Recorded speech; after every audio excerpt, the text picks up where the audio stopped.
Hello all. हम लोग पढ़ रहे थे क्या क्या डिफरेंसेस होते हैं bank balance of cash book में और पासबुक के बैलेंस में, क्या डिफरेंसेस होते हैं और उनका ट्रीटमेंट क्या होता है बैंक रिकन्सिलिएशन स्टेटमेंट के अंदर।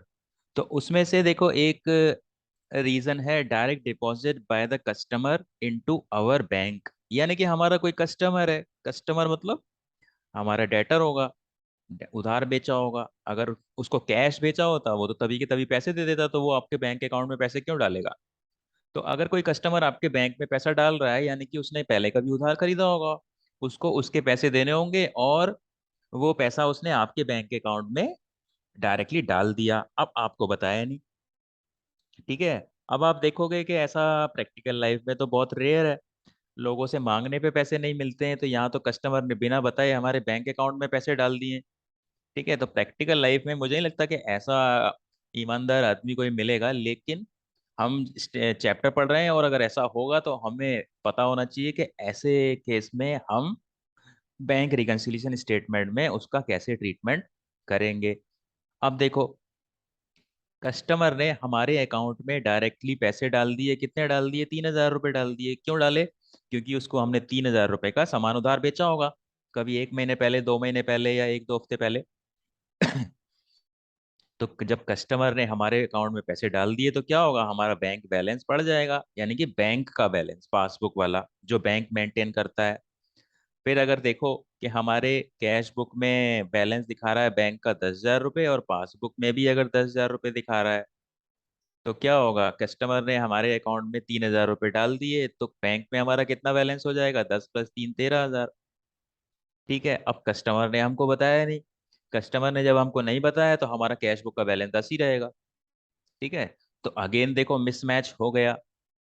ठीक है। ऐसा नहीं कि कहीं कुछ गलती हुई है, बस हमको उस चीज की इंफॉर्मेशन नहीं है, और जब हमको इंफॉर्मेशन होगी तो हम उसको रिकॉर्ड कर लेंगे कैश बुक में अपने ऑफिस के अंदर बैंक कॉलम में।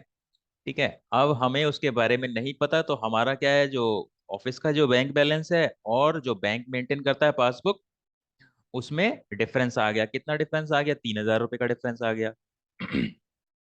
तो जब 3,000 रुपये का डिफरेंस आया तो क्या ज्यादा है क्या कम है, देखो पासबुक का बैलेंस 3,000 रुपये ज्यादा दिखाएगा, पासबुक का बैलेंस 3,000 रुपये ज्यादा दिखाएगा और कैश बुक का 3,000 ज्यादा नहीं दिखाएगा।